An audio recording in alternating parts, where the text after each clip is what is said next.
Students. तो आज हम अपना टॉपिक स्टार्ट करेंगे काइनामेटिक्स। काइनामेटिक्स तो काइनामेटिक्स जो वर्ड है बच्चों, वो लिया गया है एक लैटिन वर्ड काइनेमा से। लैटिन वर्ड है एक लैटिन लैटिन एक लैंग्वेज है बच्चों, जो ग्रीस कंट्री की लैंग्वेज है। ग्रीस कंट्री की लैंग्वेज है लैटिन। उस लैटिन लैंग्वेज के अंदर एक वर्ड आता है काइनेमा, और काइनेमा का इंग्लिश में मीनिंग होता है मोशन। तो फिजिक्स की वो ब्रांच जिसके अंदर हम स्टडी करेंगे मोशन, ओनली मोशन के बारे में स्टडी करना है, मोशन का कॉज स्टडी नहीं करना। अब वैसे आप सबको पता होगा मोशन का कॉज होता है, वो क्या होता है? फोर्स। मोशन का कॉज क्या होता है? फोर्स। तो जब हम मोशन के साथ फोर्स भी स्टडी करते हैं तो उस ब्रांच को हम बोलते हैं मैकेनिक्स। उस ब्रांच को हम बोलते हैं मैकेनिक्स। वो हम फर्दर पढ़ेंगे आगे सिलेबस में। अभी हमने क्या स्टडी करना है? काइनामेटिक्स। काइनामेटिक्स के अंदर हम सिर्फ स्टडी करेंगे motion. The branch of physics which deals with study of motion,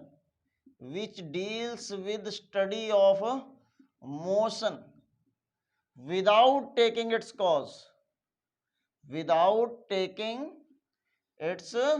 cause, यानी हमने फोर्स की बात नहीं करनी, सिर्फ मोशन की बात करनी है कि मोशन किस टाइप की है और उस मोशन को सॉल्व करने के लिए हम कौन सी इक्वेशंस का यूज करेंगे। ठीक है, तो पहले आपा करते हैं रेस्ट और मोशन की डेफिनेशन। रेस्ट एंड मोशन की डेफिनेशन। रेस्ट एंड मोशन, तो रेस्ट और मोशन क्या है बच्चों? फिजिक्स की वो ब्रांच जिसके अंदर हम क्या स्टडी करते हैं, सॉरी वो तो काइनेमेटिक्स होगी। रेस्ट और मोशन की क्या डेफिनेशन है? देखो, जब भी हम रेस्ट और मोशन की बात करेंगे तो उसमें हम बात करेंगे ऑब्जेक्ट की और ऑब्जर्वर की। ये हमारा सपोज करो क्या है? ऑब्जर्वर है। ये क्या है? ऑब्जर्वर है। और ये हमारे पास क्या है? एक ऑब्जेक्ट है। ये क्या है? एक ऑब्जेक्ट है। जब भी रेस्ट या मोशन की बात होगी तो हमारे पास एक ऑब्जेक्ट होना चाहिए और एक ऑब्जर्वर होना चाहिए। अब ऑब्जर्वर क्या देख रहा है कि उसने एक अपने सामने एक पिलर को देख रहा है। ठीक है, वो क्या देख रहा है कि ये जो ऑब्जेक्ट है, इस ऑब्जेक्ट की दूरी इस पिलर से कांस्टेंट बनी हुई है। टाइम आगे बढ़ता जा रहा है। इसने देखा, अपनी घड़ी ऑन की और घड़ी में टाइम स्टार्ट किया जीरो से। स्टॉप वॉच जो है वो जीरो से उसने स्टार्ट की, और उसने क्या देखा? टी बराबर जीरो पे ये ऑब्जेक्ट इस पिलर से 5 मीटर की दूरी पे खड़ा था। 1 सेकंड बाद इसने देखा, तब भी ये ऑब्जेक्ट इस पिलर से 5 मीटर की दूरी पे ही खड़ा था। 2 सेकंड बाद देखा, तब भी ये जो ऑब्जेक्ट है वो इस पिलर से 5 मीटर की दूरी पर ही खड़ा था। तो ये जो ऑब्जर्वर है ये इस ऑब्जेक्ट को रेस्ट पे बताएगा। और दूसरे केस में देखो, ये क्या देख रहा है? ये ऑब्जेक्ट है, ये ऑब्जर्वर है। ये ऑब्जर्वर है, ये ऑब्जेक्ट है। क्या देख रहा है बच्चों? ये कि t बराबर जीरो पे जब पहली बार इसने ऑब्जेक्ट को देखा, ये इससे 5 मीटर की दूरी पे खड़ा था पिलर से। 1 सेकंड बाद ये क्या देख रहा है कि यही ऑब्जेक्ट इस पिलर से 10 मीटर की दूरी पे चला गया। 2 सेकंड बाद ये क्या देख रहा है? यही ऑब्जेक्ट इस पिलर से 15 मीटर की दूरी पर चला गया। तो अब यही ऑब्जर्वर इस ऑब्जेक्ट को मोशन में बताएगा। यानी अगर ऑब्जर्वर को ये दिख रहा है कि ऑब्जेक्ट की पोजीशन जो है वो चेंज नहीं हो रही है, तो वो ऑब्जर्वर उस ऑब्जेक्ट को रेस्ट पे बताएगा। और अगर उस ऑब्जेक्ट की पोजीशन उस ऑब्जर्वर को चेंज होते हुए नजर आएगी तो वही ऑब्जर्वर उस ऑब्जेक्ट को मोशन में बताएगा। तो रेस्ट और मोशन की क्या डेफिनेशन है बच्चों? An object is said to be at rest. An object is said to be at rest if its position is not changing with respect to time, यानी टाइम के साथ इसकी पोजीशन अगर चेंज नहीं हो रही है तो ये ऑब्जर्वर ऑब्जेक्ट को रेस्ट पे बताएगा। और अगर टाइम के साथ उस ऑब्जेक्ट की पोजीशन उसको चेंज होते हुए दिख रही है तो वही ऑब्जर्वर उस ऑब्जेक्ट को मोशन में बताएगा। तो while the object is said to be in motion, if if its position is changing with respect to time, अगर उस ऑब्जेक्ट की पोजीशन टाइम के साथ चेंज हो रही है तो वो ऑब्जर्वर जो है उस ऑब्जेक्ट को मोशन में बताएगा। तो आप सभी को समझ में आ गया होगा, रेस्ट या मोशन की जो बात होगी वो हमेशा दो चीजों से डिसाइड होगी, ऑब्जेक्ट और ऑब्जर्वर। अगर ऑब्जर्वर को ऑब्जेक्ट की पोजीशन टाइम के साथ चेंज होते हुए दिखाई दे रही है तो वो ऑब्जर्वर उस ऑब्जेक्ट को मोशन में बताएगा, और अगर ऑब्जेक्ट की पोजीशन चेंज होते हुए नहीं दिखाई दे रही है तो वो ऑब्जर्वर उस ऑब्जेक्ट को रेस्ट पे बताएगा। अच्छा, ये जैसे मैं इस पिलर की बात कर रहा था कि ये जो ऑब्जेक्ट की दूरी माप रहा है, ये ऑब्जर्वर ये कहां से माप रहा है, इस पिलर से। तो जिस पॉइंट से या जिस पर्टिकुलर स्पॉट से बॉडी की दूरी को मेजर किया जाता है, बॉडी की पोजीशन को मेजर किया जाता है, उसको हम बोलते हैं बच्चों रेफरेंस पॉइंट। उसको क्या बोलते हैं? Reference point. तो जब भी ऑब्जेक्ट की दूरी मेजर की जाएगी ऑब्जर्वर के द्वारा तो वो कहां से मेजर की जाएगी? रेफरेंस पॉइंट से। ठीक है, यहां तक क्लियर हो गया होगा। अब मेरा एक सिंपल सा क्वेश्चन है, बच्चों कि can an object may be at rest and in motion at same time? क्या एक ही इंस्टेंट पे एक ऑब्जेक्ट जो है वो रेस्ट और मोशन दोनों में हो सकता है? Can an object may be at rest and in motion at same instant? क्या एक ऑब्जेक्ट एक ही इंस्टेंट पे, सेम इंस्टेंट ऑफ टाइम पे रेस्ट और मोशन दोनों में हो सकता है? तो हमारा आंसर होगा बच्चों यस, हो सकता है। अब आप लोग बड़े सरप्राइज हो गए, ऐसा कैसे हो सकता है? तो बिल्कुल हो सकता है। देखो मैं आपको एक एग्जांपल के जरिए समझाता हूं। सपोज करो हमारे पास ये एक बस है, इसमें एक पर्सन है ये बी और एक पर्सन ये बैठा है ए, ये दो पर्सन है। एक पर्सन सी है जो बस से बाहर है, ग्राउंड पे है, ये हमारा पर्सन हो गया सी। बस जो है वो चल रही है, बस चल रही है, बस आगे बढ़ रही है। ये बी को ऑब्जेक्ट बना दिया गया है, ये बी हमारा क्या हो गया है? ऑब्जेक्ट हो गया है। और ए और सी ये दो ऑब्जर्वर बना दिए गए हैं, ये ऑब्जर्वर 1 है और ये जो सी है ये ऑब्जर्वर 2 है। अब अगर ऑब्जर्वर 1 को बोला जाए कि आप बताओ ऑब्जेक्ट रेस्ट पे है या मोशन में है, तो ऑब्जर्वर 1 जो है यानी ये हमारा ए वाला पर्सन, ये बी को क्या बताएगा? रेस्ट पे बताएगा। क्यों? ये बस के अंदर कोई रेफरेंस पॉइंट लेगा, बस से बाहर सपोज करो ये नहीं देख सकता, बस के अंदर इसने किसी एक पर्टिकुलर स्पॉट को क्या ले लिया? रेफरेंस पॉइंट ले लिया। और ये क्या देखेगा कि उस रेफरेंस पॉइंट से, सपोज करो बस की ये जो बैक वाली वॉल है, इसने इसको क्या मान लिया? रेफरेंस पॉइंट मान लिया। और ये क्या देख रहा है? इस रेफरेंस पॉइंट से इस ऑब्जेक्ट बी की जो दूरी है वो चेंज नहीं हो रही है, टाइम आगे बढ़ता जा रहा है लेकिन दूरी चेंज नहीं हो रही है। तो ये ऑब्जर्वर बी को किस में बताएगा? रेस्ट पे।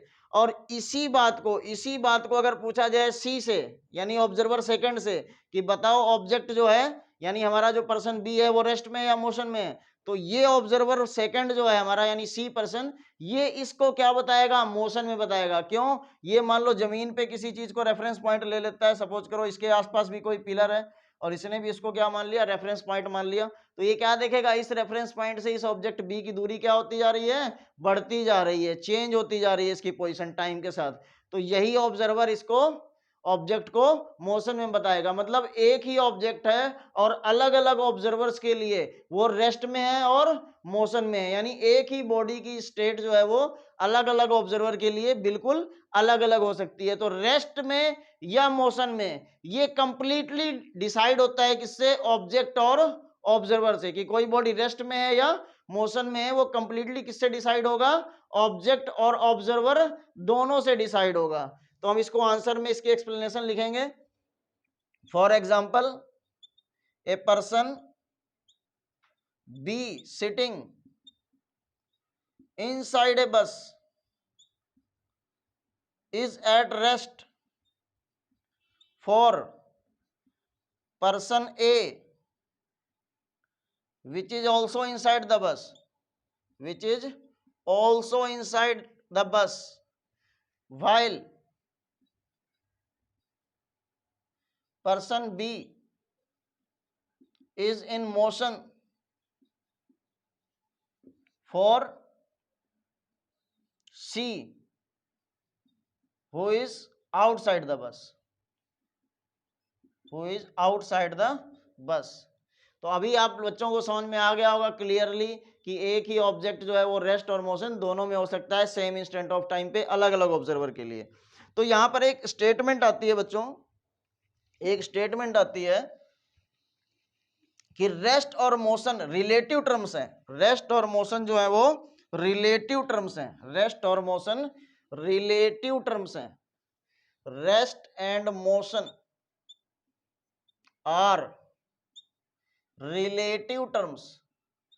तो आप सभी बच्चों को इस बात का मतलब नहीं पता होगा। कई बच्चे तो ये मतलब निकाल लेते हैं कि रेस्ट और मोशन रिलेटिव टर्म्स है, मतलब ये एक दूसरे से रिलेटेड है। ऐसा मतलब नहीं है।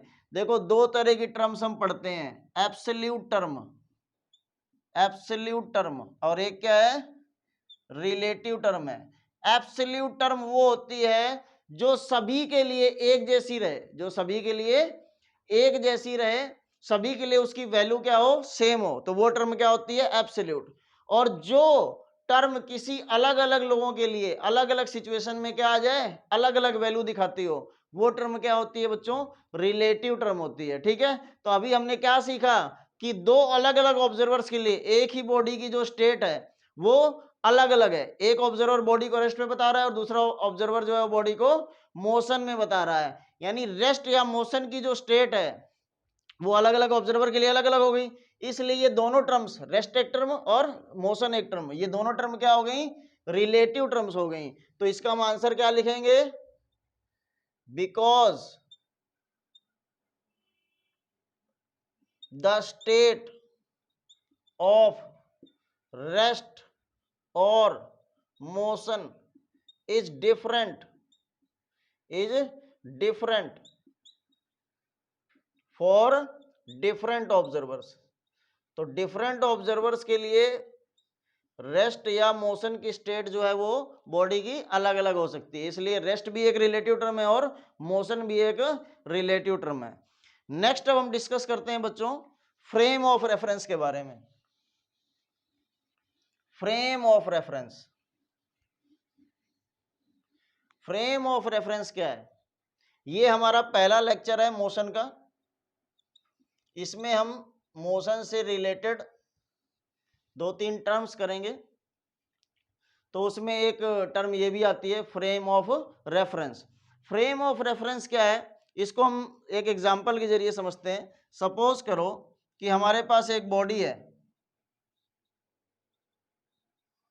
वो एक स्ट्रेट लाइन में जा रही है और किसी पर्सन को बोला जाए कि इसकी मोशन को स्टडी करो। तो जब हम किसी बॉडी की मोशन को स्टडी करते हैं तो हमें एक तो चाहिए होता है कि हम उस बॉडी की पोजीशन को मेजर कर सकें कि वो बॉडी किस पोजीशन पे है और किस टाइम पे बॉडी किस पोजीशन पे है, उसको हमें सबसे पहले मेजर करना होता है। अगर हम इसको मेजर करने में एबल हैं कि बॉडी किस टाइम पे किस पोजीशन में है, तो हम बॉडी की मोशन को प्रॉपरली स्टडी कर पाते हैं। तो सपोज करो जैसे ये क्या देख रहा है कि बॉडी स्ट्रेट लाइन में जा रही है। अब इस स्ट्रेट लाइन को इसने क्या मान लिया, एक्स एक्सिस मान लिया। इस स्ट्रेट लाइन को इसने मान लिया कि ये हमारी एक्स एक्सिस है। इसने देखा कि अभी बॉडी का जो एक्स कोऑर्डिनेट है वो 1 है, वाई कोऑर्डिनेट मान लो क्या है, 0 है। अभी इसने क्या देखा कि एक्स कोऑर्डिनेट 2 है, वाई कोऑर्डिनेट 0 है। आगे इसने देखा एक्स कोऑर्डिनेट 3 है, वाई कोऑर्डिनेट क्या है, 0 है। तो सिर्फ इसका एक ही कोऑर्डिनेट चेंज हो रहा है। तो इसकी मोशन को स्टडी करने के लिए सिर्फ इसको एक एक्सिस की रिक्वायरमेंट है। अब सपोज करो यही बॉडी कुछ इस तरीके से चल रही है, इस तरीके से चल रही है। अब बोला जाए कि इसकी मोशन को स्टडी करके बताओ, तो इसकी मोशन को स्टडी करने के लिए इसको क्या करना पड़ेगा, कोऑर्डिनेट्स मेजर करने पड़ेंगे। तो कोऑर्डिनेट्स कैसे मेजर करेगा अब ये, अब एक एक्सिस से तो काम चल नहीं सकता, अब इसको दो एक्सिस लेनी पड़ेंगे, अब इसको दो एक्सिस लेनी पड़ेंगी। अब सपोज करो बॉडी जब यहां पर है तो इसने इसका एक्स कोऑर्डिनेट डिसाइड किया 1, वाई कोऑर्डिनेट 1, यहां चला गया तो एक्स कोऑर्डिनेट मान लो 2 डिसाइड किया, वाई कोऑर्डिनेट इसने इसका 1.5 डिसाइड कर दिया। ठीक है, तो अब बॉडी की जो पोजीशन है उसको स्टडी करने के लिए उसको दो कोऑर्डिनेट्स की रिक्वायरमेंट पड़ रही है। तो यानी अब ये क्या करेगा, दो कोऑर्डिनेट्स को यूज करेगा इसकी मोशन को स्टडी करने के लिए। सपोज करो बॉडी ऐसे चल रही है और इसके साथ साथ इस बोर्ड से बाहर भी आ गई, तो इसको अकेले दो एक्सिस से काम नहीं चलेगा, फिर इसको तीसरी एक्सिस की भी रिक्वायरमेंट पड़ेगी, क्योंकि जब ये बॉडी बोर्ड से बाहर आएगी, सपोज करो ये बोर्ड से बाहर वाली एक्सिस होगी, इसको हमने क्या नाम दे दिया बच्चों, जेड। इसको क्या नाम दे दिया, जेड। ये एक्स एक्सिस, ये वाई एक्सिस। तो एक्स और वाई तो यूज हो जाएंगे अगर वो सिर्फ इस बोर्ड में चल रही है बॉडी, और बोर्ड से बाहर आ गई तो उसकी मोशन को स्टडी करने के लिए फिर हमें क्या करना पड़ेगा, एक जेड कोऑर्डिनेट और इन्वॉल्व करना पड़ेगा। तो ये अब जनरली क्या होगा, किसी भी बॉडी की मोशन को स्टडी करने के लिए तीन कोऑर्डिनेट्स का सेट यूज करेगा ऑब्जर्वर। ऑब्जर्वर क्या करेगा, एक तीन कोऑर्डिनेट एक्सिस का सेट यूज करेगा, उसमें वो खुद बैठ जाएगा उस सेट के अंदर, और जब भी बॉडी मूव करेगी तो इन तीन कोऑर्डिनेट एक्सिस की हेल्प से वो क्या करेगा, बॉडी की पोजीशंस को नोट करता रहेगा। तो बेसिकली ये जो तीन कोऑर्डिनेट एक्सिस का सेट है जो बॉडी की मोशन को स्टडी करने के लिए यूज किया जा रहा है, इसी सेट को हम क्या बोलते हैं बच्चों, frame of reference. The frame in विच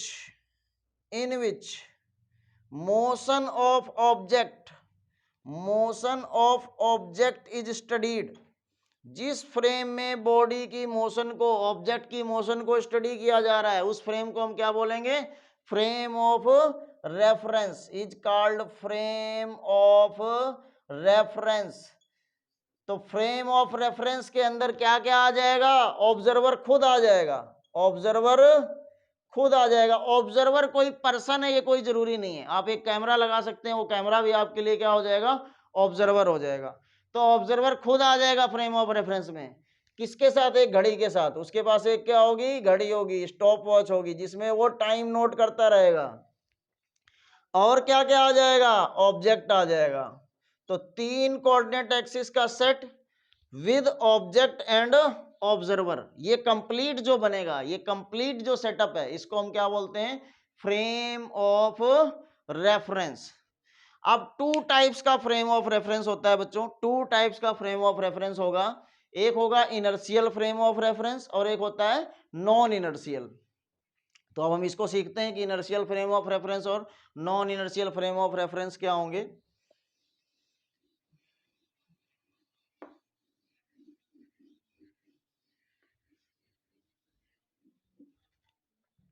तो टू टाइप्स के, there are two types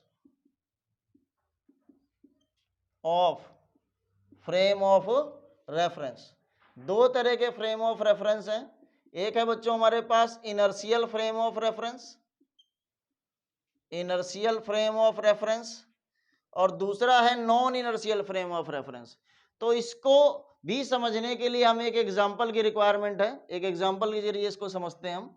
suppose करो ये एक लिफ्ट है, इसमें एक पर्सन है, इसको हमने ऑब्जर्वर बना दिया, और लिफ्ट में क्या होता है, लिफ्ट जो है ये फ्रीली नीचे गिर रही है। फ्रीली नीचे गिरने का मतलब इस पे कोई केबल कोबल नहीं बंधी हुई है, ठीक है। सिंपली जैसे हम किसी बॉडी को छोड़ दें ऐसे और वो जमीन की तरफ गिरती है, वैसे ही ये मान लो लिफ्ट भी नीचे गिर रही है, फ्री फॉल हो रहा है इसका। और उस कंडीशन में इस लिफ्ट की छत से, इस लिफ्ट की छत से कोई ऑब्जेक्ट अलग हो जाता है। मान लो हमने कोई रस्सी से कोई ऑब्जेक्ट को बांध रखा था और वो यहाँ से रस्सी टूट जाती है और ये जो ऑब्जेक्ट है ये इससे अलग हो जाता है छत से। अब क्या इस ऑब्जर्वर को ये ऑब्जेक्ट गिरता हुआ दिखाई देगा? बिल्कुल नहीं दिखाई देगा। क्यों? क्योंकि जितना ये ऑब्जेक्ट नीचे जाएगा उतना ही ये लिफ्ट भी तो नीचे आ जाएगी, क्योंकि लिफ्ट भी तो फ्री फॉल ही कर रही है। ये लिफ्ट भी अब उतना ही क्या आ गई, नीचे आ गई। तो इस ऑब्जर्वर से इसकी दूरी क्या बनी हुई है, सेम बनी हुई है। इस ऑब्जर्वर से इसकी दूरी, ऑब्जेक्ट की दूरी क्या बनी हुई है, सेम बनी हुई है। जितना ये ऑब्जेक्ट नीचे गिरा उतना ये ऑब्जर्वर भी नीचे चला गया। तो ये ऑब्जर्वर जो है अब इस ऑब्जेक्ट को क्या बताएगा, रेस्ट पे बताएगा। ये ऑब्जर्वर इस ऑब्जेक्ट को रेस्ट पे बताएगा। तो हमने क्या देखा कि अब ये ऑब्जेक्ट क्या देख रहा है कि ये यहां रस्सी से अलग हो गया, यानी अब इस पे ग्रेविटी लग रही है। अब न्यूटन्स लॉ ऑफ मोशन क्या कहते हैं बेटे, कि अगर किसी बॉडी पे फोर्स लगेगा तो बॉडी मोशन में आएगी, अगर किसी बॉडी पे नेट फोर्स लगेगा तो बॉडी मोशन में आएगी। इसको दिख रहा है कि ग्रेविटी लग रही है बॉडी पे, लेकिन बॉडी मोशन में इसको नहीं दिखाई दे रही है। तो ये जिस फ्रेम में खड़ा है, ये जिस फ्रेम में खड़ा है, वो कौन सा फ्रेम हुआ, नॉन इनर्शियल, क्योंकि उसमें न्यूटन्स लॉ फॉलो नहीं हो रहे हैं। और मैं आपको एक और एग्जांपल देता हूं। सपोज करो ये हमारे पास कोई ऐसा प्लेटफॉर्म है जो रोटेट कर रहा है, जो रोटेट कर रहा है, और यहां पर एक पर्सन है, यहां पर एक पर्सन है, इसने हाथ में कोई बॉल पकड़ रखी है और इसने इस बॉल को फेंका, इस पर्सन ने इस बॉल को फेंका। क्या इस पर्सन को बॉल उसी डायरेक्शन में जाते दिखाई देगी जिस डायरेक्शन में इसने फेंका है? बिल्कुल नहीं। ये इसने बॉल को इधर फेंका है, लेकिन ये खुद भी घूम रहा है, तो इसको बॉल किसी और डायरेक्शन में जाती दिखाई देगी। जबकि न्यूटन्स लॉ ऑफ मोशन क्या कहता है, बॉडी पे जिस डायरेक्शन में फोर्स लगेगा बॉडी उसी डायरेक्शन में जाएगी। तो क्या इस ऑब्जर्वर को न्यूटन्स लॉ फॉलो होते हुए दिखाई दे रहे हैं बॉडी की मोशन में? नहीं दिखाई दे रहे हैं। तो ये ऑब्जर्वर भी जिस फ्रेम में खड़ा है वो फ्रेम कैसा हो गया, नॉन इनर्शियल। अच्छा, अब इन दोनों एग्जांपल्स में हम एक और ऑब्जर्वर एंट्री कराते हैं, एक और ऑब्जर्वर की एंट्री कराते हैं। सपोज करो एक ऑब्जर्वर लिफ्ट के बाहर है, ग्राउंड पे खड़ा देख रहा है इस इवेंट को। वो क्या देख रहा है कि जब ये रस्सी से अलग हुआ ऑब्जेक्ट, तो ये ऑब्जेक्ट नीचे गिरता जा रहा है, गिरता जा रहा है। इसका मतलब ये जिस फ्रेम से ऑब्जेक्ट की मोशन को स्टडी कर रहा है उस फ्रेम में न्यूटन्स लॉ फॉलो होते हैं, क्योंकि अगर बॉडी पे इसको क्या दिख रहा है, बॉडी पे ग्रेविटी लग रही है और बॉडी मूव कर रही है। अच्छा, अब ये वाली बात पे आते हैं। अब इसने, हम एक ऑब्जर्वर बाहर लेते हैं इसमें जो ग्राउंड पे खड़ा देख रहा है, इसको क्या दिखाई देगा कि ऑब्जर्वर ने या इस पर्सन ने बॉडी को जिस डायरेक्शन में फेंका है, इसको वो बॉडी उसी डायरेक्शन में जाती दिखाई देगी। यानी इस ऑब्जर्वर के लिए न्यूटन्स लॉ फॉलो हो रहे हैं। तो ये जिस फ्रेम में आ गया, देखो बच्चों ध्यान रखना है, अलग अलग ऑब्जर्वर के लिए फ्रेम ऑफ रेफरेंस भी हमें अलग अलग बनाने पड़ेंगे। हर ऑब्जर्वर का अपना अलग अलग फ्रेम ऑफ रेफरेंस होगा। जैसे लिफ्ट के अंदर है, वो लिफ्ट के अंदर 3 एक्सिस ड्रॉ करेगा और अपना फ्रेम ऑफ रेफरेंस सेट करेगा। ये जो ग्राउंड के बाहर है, ग्राउंड के बाहर अपनी 3 एक्सिस बनाएगा और अपना फ्रेम ऑफ रेफरेंस अलग सेट करेगा। जितने ऑब्जर्वर उतने फ्रेम ऑफ रेफरेंस, ठीक है। तो जिस फ्रेम से हमें न्यूटन्स लॉ फॉलो होते हुए दिखाई देंगे वो फ्रेम हमारा क्या हो जाएगा, इनर्शियल फ्रेम हो जाएगा। और जिस फ्रेम से हमें न्यूटन्स लॉ फॉलो होते हुए नहीं दिखाई देंगे वो फ्रेम कैसा हो जाएगा, नॉन इनर्शियल। तो आप दोनों एग्जांपल्स में देख रहे हो, जो पर्सन एक लिफ्ट के अंदर है और एक पर्सन जो रोटेटिंग प्लेटफॉर्म पे खड़ा है, उन दोनों फ्रेम ऑफ रेफरेंस में एक चीज कॉमन है, दोनों फ्रेम्स जो है वो एक्सीलरेटेड मोशन में है। किसमें है, एक्सीलरेटेड मोशन में। एक्सीलरेटेड मोशन में वो होता है जब बॉडी की या तो स्पीड बदल रही हो या बॉडी की डायरेक्शन बदल रही हो। तो जैसे लिफ्ट नीचे गिर रही है तो लिफ्ट की स्पीड बढ़ती जा रही है, और ये घूम रहा है तो इसमें क्या हो रहा है, डायरेक्शन चेंज हो रही है, बॉडी की चलने की डायरेक्शन जो है वो चेंज हो रही है। तो इसका मतलब ये दोनों ही फ्रेम जो है, ये मूविंग वाली लिफ्ट और ये रोटेटिंग वाला प्लेटफॉर्म, ये दोनों ही फ्रेम क्या है, एक्सीलरेटेड मोशन में है। तो जो भी फ्रेम बच्चों एक्सीलरेटेड मोशन में होगा वो हमेशा क्या होगा, नॉन इनर्शियल होगा, वो हमेशा नॉन इनर्शियल फ्रेम होगा।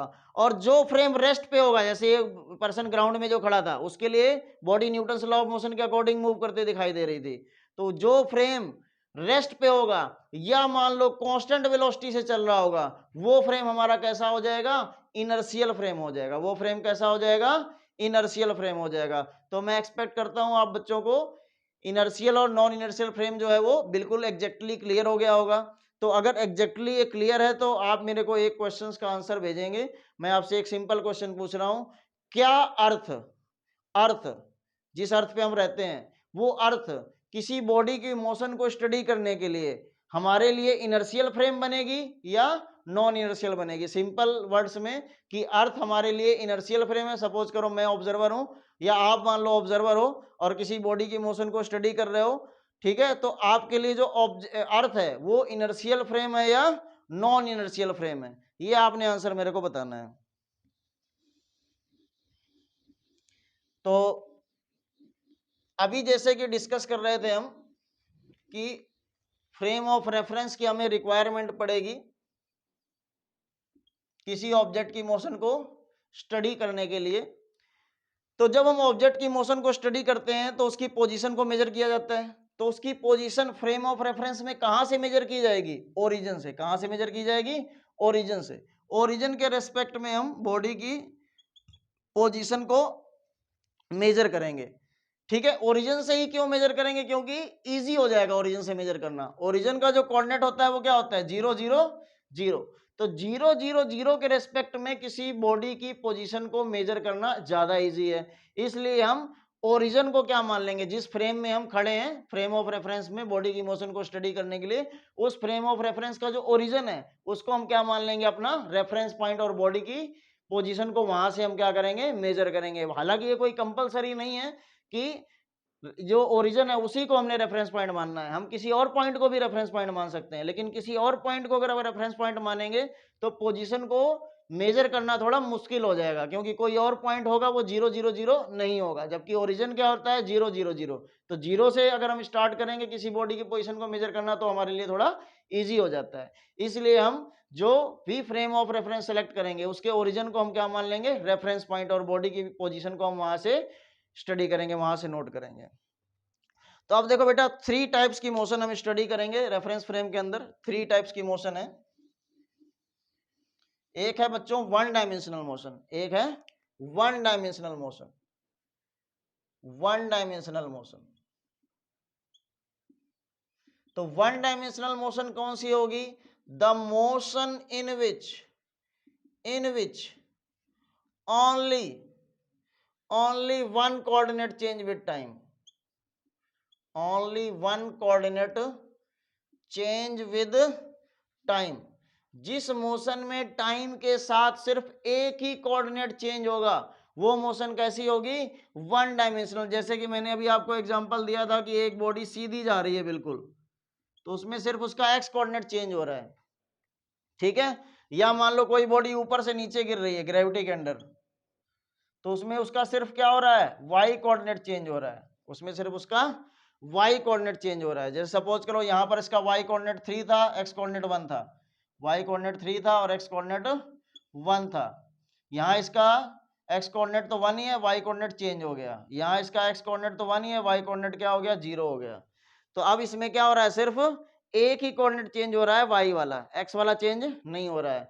तो ये मोशन हमारे पास कैसी हो गई? One dimensional. एग्जांपल जैसे हम लिख जाएंगे कि motion of freely falling body. Freely falling body की जो मोशन है वो क्या है? वन डायमेंशनल मोशन है। फ्रीली फॉलिंग बॉडी कौन सी होगी? जिसपे सिर्फ और सिर्फ ग्रेविटी का फोर्स लग रहा होगा, कोई और फोर्स नहीं लग रहा होगा, वो क्या होती है? Freely falling body. Freely falling body में जो मोशन होगी वो कैसी होगी बच्चों? One dimensional. या एक और एग्जांपल लिखना चाहते हैं तो एक और एग्जांपल लिख लेंगे, motion of car in narrow lane.